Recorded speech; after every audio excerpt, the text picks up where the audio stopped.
Have you ever seen a candle flicker wildly in the wind, barely holding on, fighting to stay lit? Now picture a lighthouse in the middle of a storm. Unshaken, bright, guiding, focused. In life, we have two choices. We can be the candle, easily swayed by opinions, pressure, noise. Or we can be the lighthouse, anchored by purpose, untouched by chaos. Being unbothered doesn't mean you don't care. It means you care deeply, just about the right things. Have you ever noticed how easy it is to get distracted when you're unsure of where you're going? It's like driving without a destination. You might enjoy the ride for a while, but eventually you'll feel lost, aimless, and frustrated. That's what life feels like without a purpose, without a clear why. Every opportunity feels tempting. Every distraction looks meaningful, and every criticism hits harder than it should. But when you truly understand your purpose, your reason for waking up, showing up, and pushing forward, your focus sharpens, the noise fades. You start choosing your battles instead of being pulled into every one. Purpose isn't just about goals or career paths. It's deeper, it's emotional, it's the thing that makes your effort feel worthwhile, even when no one's watching. What connects your actions to your values? It's what keeps you moving on days when motivation is nowhere to be found. And most importantly, it makes you resilient. Because when you're anchored in your why, failure doesn't shake you, it shapes you. It becomes feedback, not defeat. That kind of mental clarity is what separates those who burn out quickly from those who build something lasting. Think of your why as the lens through which you view your life. Two people can go through the same storm. One crumbles, the other grows. The difference? Perspective. If your actions feel empty, it's probably because your purpose isn't clear. When you reconnect with your core reason, whether it's your family, your mission, your vision for the future, then even mundane tasks feel meaningful. Purpose injects significance into your day, to-day grind. You're not just working, you're building something that matters. But let's be honest, finding your why isn't always easy. Sometimes it takes hitting rock bottom, losing what you thought mattered, or realizing that the success you were chasing wasn't actually fulfilling. That's okay. Purpose isn't discovered overnight. It's uncovered over time through self-awareness, reflection, and honesty. The more you ask yourself, what matters most to me, the closer you get. And once you have it, once you feel it in your bones, it becomes your compass in every storm. In a world addicted to noise, your purpose becomes your silence, the steady calm beneath the chaos. It gives you permission to say no to things that aren't aligned. It helps you ignore opinions that aren't rooted in your truth. It keeps your focus clean. That's the power of knowing your why. It's not just a motivational slogan. It's a way of seeing the world that helps you move through it with courage, clarity, and unshakable direction. Most people struggle with focus not because they don't have enough time, but because they don't know how to say no. Every yes you give is a silent agreement to invest your time, energy, and attention. And those are finite. The truth is, every time you say yes to something unimportant, you are unknowingly saying no to something that could change your life. That's the silent danger of being agreeable. You become too accessible to everyone and unavailable to yourself. You become busy, not effective. You feel tired, not fulfilled. Saying no is not a rejection of others. It's a deep affirmation of your values, priorities, and vision. It's how you protect your energy from being scattered across other people's agendas. The most successful people aren't the ones who do the most. They're the ones who protect their time the best. They know that every minute counts. That saying no to a meeting, a collaboration, or even a social event isn't selfish. It's strategic. If something doesn't move you forward, strengthen your mission, or fuel your soul, it doesn't deserve your calendar. But learning to say no is difficult. We are wired to please. We fear being disliked, misunderstood, or labeled as difficult. And so we bend, we accommodate, we say yes through gritted teeth and heavy hearts.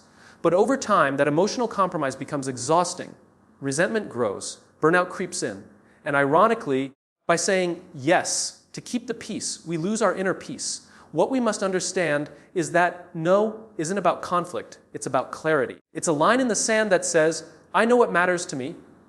Think of your time and energy as sacred resources, because they are.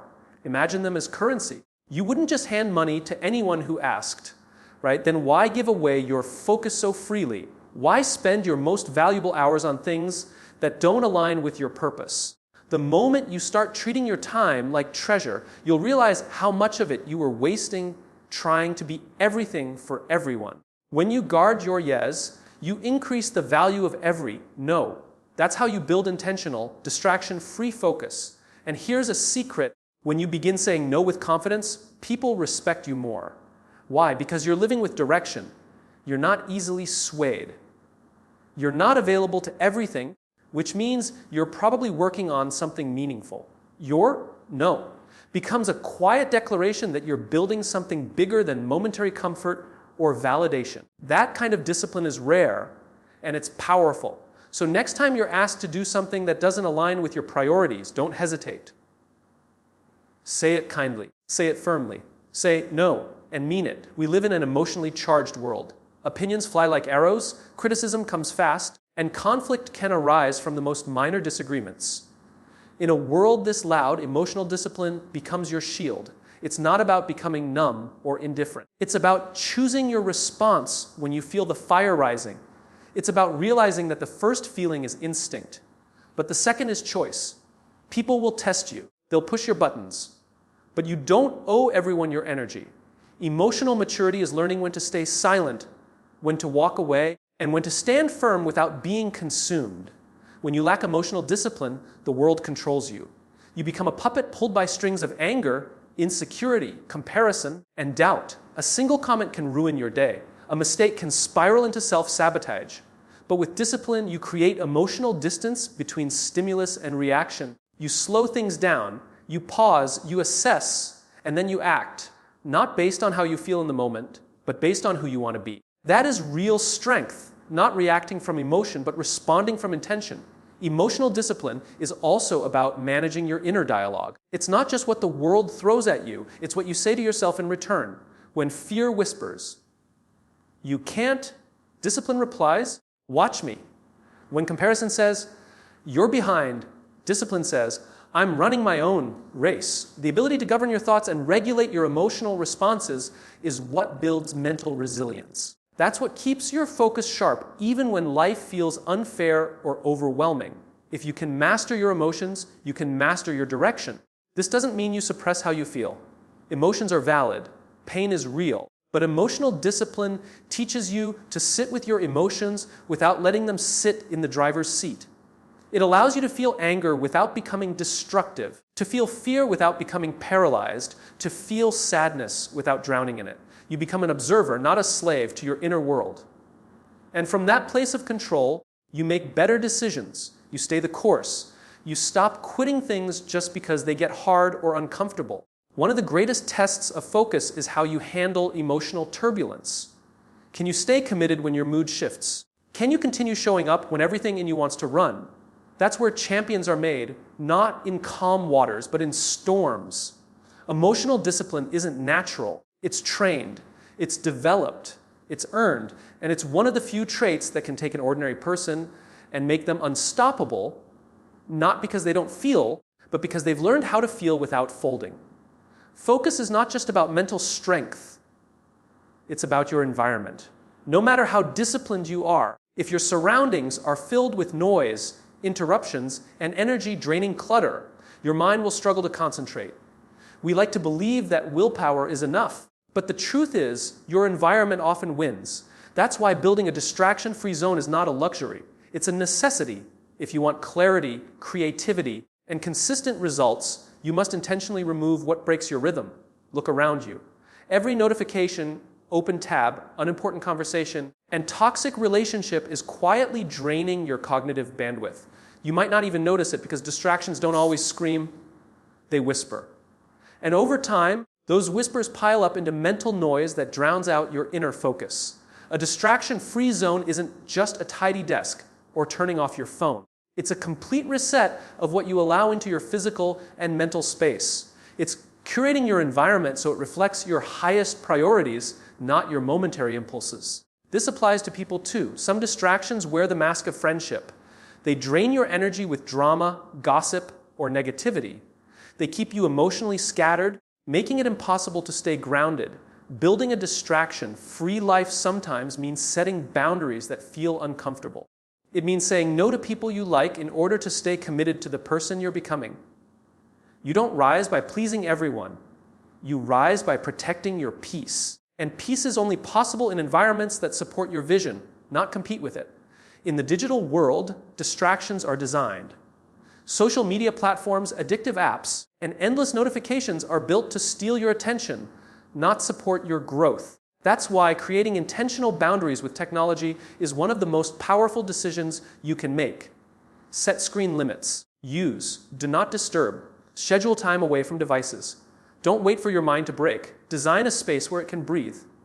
True focus happens in stillness, not in the noise of 1,000 pings. When you build a distraction-free zone, you're not just creating space, you're reclaiming power. Power over your energy, power over your direction, power over your day. Your environment is either a silent enemy or a secret weapon. You choose which it becomes. And once you begin working in a space that's clean, intentional, and aligned with your purpose, you'll feel it instantly deeper focus, higher clarity, and a mental calm that makes progress feel natural instead of forced. Feedback can be a gift, but only when it comes from the right source. In today's hyper-connected world, opinions are everywhere. Everyone feels entitled to tell you how you should act, think, look, work, or even live. And if you're not careful, you'll spend more time reacting to noise than responding to truth. The most focused individuals are not those who ignore feedback altogether, but those who have developed the discipline to filter it with precision. They ask one question: is this feedback aligned with the life I'm trying to build? Not all voices deserve your attention. And just because someone is loud doesn't mean they're wise. One of the fastest ways to lose your focus and confidence is by listening to people who don't understand your path, your values, or your vision. Take advice from those living the kind of life you admire, not from those sitting on the sidelines critiquing. If someone hasn't built what you're trying to build, their opinions, while perhaps well-intentioned, might be irrelevant or even harmful. This is not arrogance, it's self-respect. It's important to recognize the difference between constructive feedback and projected insecurity. Constructive feedback aims to help you grow even when it's hard to hear. It's specific, thoughtful, and rooted in care. But many times what we receive is not feedback, it's projection. People criticize what they don't understand, mock what threatens them, and question what they secretly wish they had the courage to pursue. If you absorb every opinion, you become a mirror for others' fears instead of a reflection of your own potential. To stay unbothered and focused, create a mental filter for feedback. Imagine a gatekeeper in your mind who asks, does this come from love, experience, or envy? Only let in what builds you.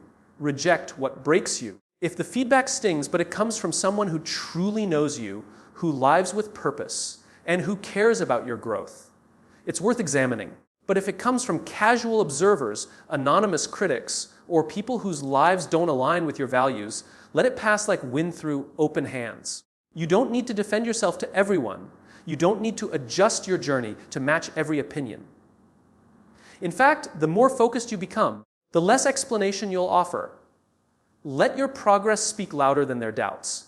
You are not obligated to carry every voice with you. Your clarity depends on your ability to guard your mind from unnecessary influence. And when you become selective about who gets to shape your thinking, you reclaim the mental space required to stay true to your mission, unbothered, unmoved, and entirely in control. Motivation is a beautiful feeling. It's that rush of energy, that surge of possibility when an idea excites you.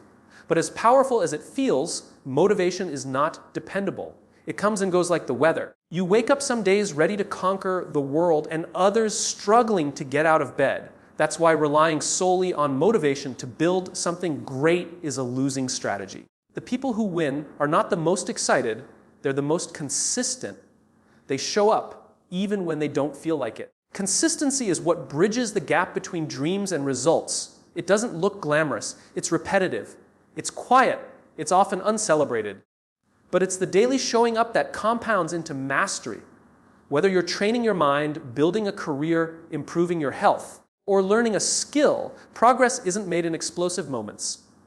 It's made in the repetition of ordinary actions. The difference between average and exceptional is often just one simple thing: they kept going.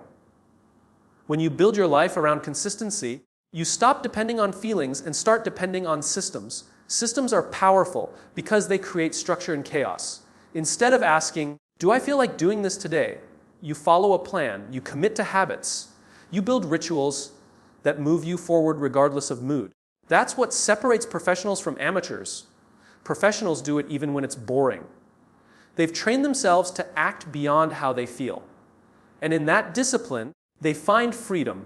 It's easy to admire those who appear successful and think they must be naturally motivated. But what you don't see are the hundreds of days they showed up tired, uninspired, and uncertain. They didn't wait to feel ready. They honored their commitment. They understood that success is not one big moment. It's thousands of small ones stacked on top of each other. When you make consistency your goal, results become inevitable. Even on your worst day, you're still making progress. Letting go of motivation as your fuel is not about being robotic, it's about being rooted. It means you understand that emotions are fleeting, but purpose is steady. You don't need to feel good to do what's right. You just need to remember who you are and why you started. Consistency trains your focus to survive discomfort, distraction, and doubt. It keeps your goals alive when inspiration fades. And in that quiet persistence, something powerful happens. You stop chasing discipline, and you start becoming it. In a world that pulls your attention in every direction, staying unbothered and focused isn't just a strength, it's a strategy. It's a lifestyle. Because when you know your why, when you protect your time, master your emotions, build a clean environment, ignore the wrong voices, and commit with discipline, not motivation, you become untouchable in the best way. You don't bend to noise. You don't crumble under pressure. You don't chase distractions or validation. You rise above it, not by force, but by choice.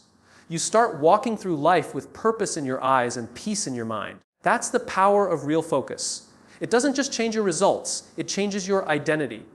The world will continue to be chaotic. People will still have opinions. Distractions won't disappear, but you'll be different. You'll be steady, intentional, unshaken. Not because life is easier, but because you've trained your mind to stay locked on what truly matters. So when the pressure builds, when emotions flare, when motivation runs dry, return to this truth: you are not here to react. You are here to rise. And the person who learns to stay focused and unbothered becomes the person who can build anything.